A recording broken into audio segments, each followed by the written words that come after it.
Welcome to Dr. James Beckett Sports Card Insights here with Lou Brown. We're going to find out about Lou's hobby origin story of all the different hats and roles that he's had over many decades of us being friends and being at a lot of the same noteworthy events. So thanks sponsors, Topps, Panini, and Upper Deck, Heritage Auctions, Hugs and Scott Auctions, Mike's Stadium Sports Cards, Burbank Sports Cards, Beckett Media, Beckett Grading, Beckett Authentication, as well as ComC.com. So, Lou, you've been a collector, a dealer, I don't know if you're a distributor. You've worn all those hats. So, what was the first hat you put on, and bring us up to date on your hobby journey?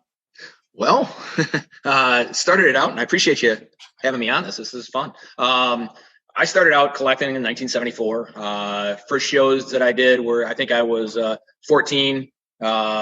We set up at local shows in the late 70s, and then started putting my own shows on within a couple years after that. I think I was 18 when I put my first show on, 17 or 18. So that was kind of the beginnings, collecting and then paying for my collecting, with setting up at shows.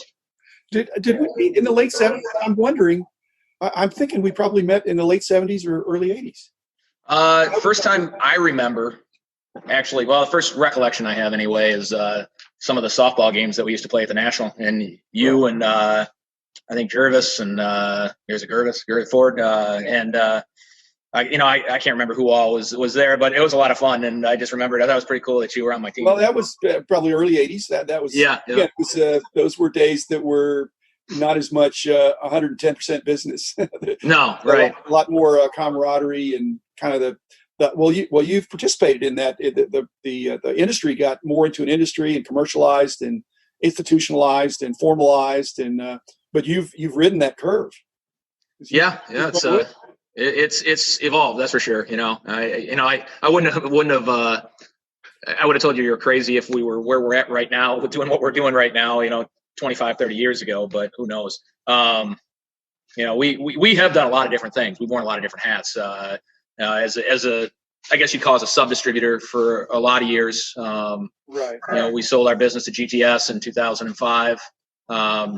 We put on a lot of big shows in the Detroit market with, if you recall, Randy Thyberg. He used to be my partner in the Detroit shows, or I was his partner, I guess. And we brought in a lot of big players, Sandy Koufax, just a ton of guys, Frank Robinson, LK Line, lots of different guys over the years. There was probably four-year run that we did it together. And then I've been running my own show since 2005, I think, which has evolved into a monthly show.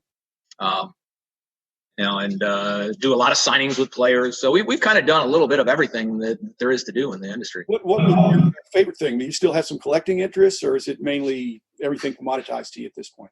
Well, I call my inventory my collection, and it stays my collection until it goes out the door. It's we bought a vintage collection it's been about maybe 7 weeks now. That was a nice run of 50s top sets, and I've had a lot of fun dealing with it. It's not something we get all that often.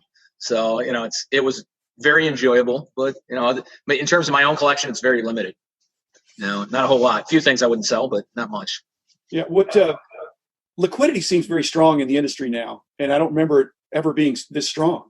Is that because there are more platforms to sell, or just there's an optimism in the industry? Because even back in these early days that you and I experienced, it didn't seem like the liquidity was as strong as it is now.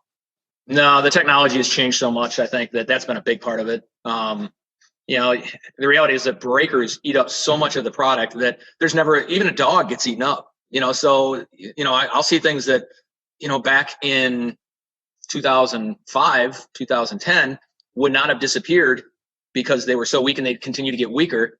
Now, all of a sudden, we're seeing them creep back up over cost, and then 20, 30, 40% over cost because there's just no product out there. And right now, specifically, is a little different scenario because there's nothing being shipped. New stuff coming out. Yeah, but generally, you think breakers are positive, don't you? I do, absolutely. It's I believe that we are where we're at because of breakers. Okay, and so the configuration of your local shop, what are you? Mainly, in the old days, seemed like people would sell a lot of unopened product. But if the breakers are doing that, what's your product mix in your LCS? We still sell a lot of unopened product. That's a big piece of it, and we break as well. Not on a big scale, and we're that's ramping up very quickly right now. But we sell a lot of single sports cards. We moved into our present location 2 years ago, a little over. When we were in our old location, it was a traditional mall location. We had 8,000 square feet, lots of apparel, lots of fan merchandise. We transitioned right about the time that some of the restrictions for selling online went into place, with much due to Fanatics and some of the deals that they made with the leagues.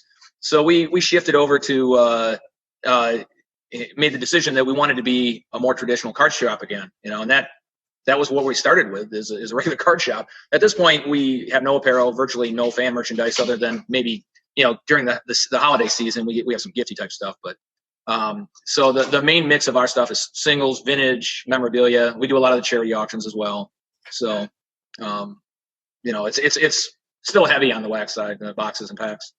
Lou and I were talking about the fact that in the new normal now, it may be that smaller is better and being leaner is better. That people may prefer a smaller card show or a smaller card shop that has that's less crowded, or just has interesting things in there that are not the same things you can get anywhere else. So were you just ahead of the curve, or you any regrets? I feel like we kind of lucked into our space, and this is the nicest shop we've ever had. It's and it's very, it's funny. One of the negatives, somebody put a Google remark on our Google review on our Google listing, and it was that they felt it felt sterile. That should be driving people in now, so that's a good thing. And I was if it's sterile as in clean, boy, that's you need that could go from a 1-star to a 5-star or a 6-star. Yeah. That's about the nicest thing anybody could say. It was sterile. Right. Yeah, we got the cement floors, exposed ceiling. This was a clothing store, and they've got like lamp posts and street lights, and it's really nice. It's and it's lots of room, so that's, people tend not to feel crowded in here. We do a lot of gaming as well. That's one thing that I don't know how that's going to come out of this whole situation, because it really calls for lots of people in small enclosed areas. Well, I mean, in the gaming, are you selling the products and supplies, or are you having a tournament? Are you talking about the collectible card game kind of thing? Yeah.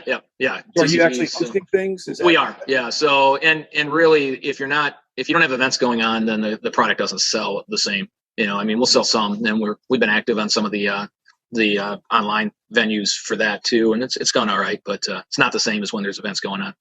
How big an advantage do you think it is for you, being a local card shop guy, having had the promoting experience, and like you said, being a distributor or sub-distributor, and really understanding, the industry from those different perspectives? How it seems like that'd be a big advantage for you in knowing how to make your shop optimized.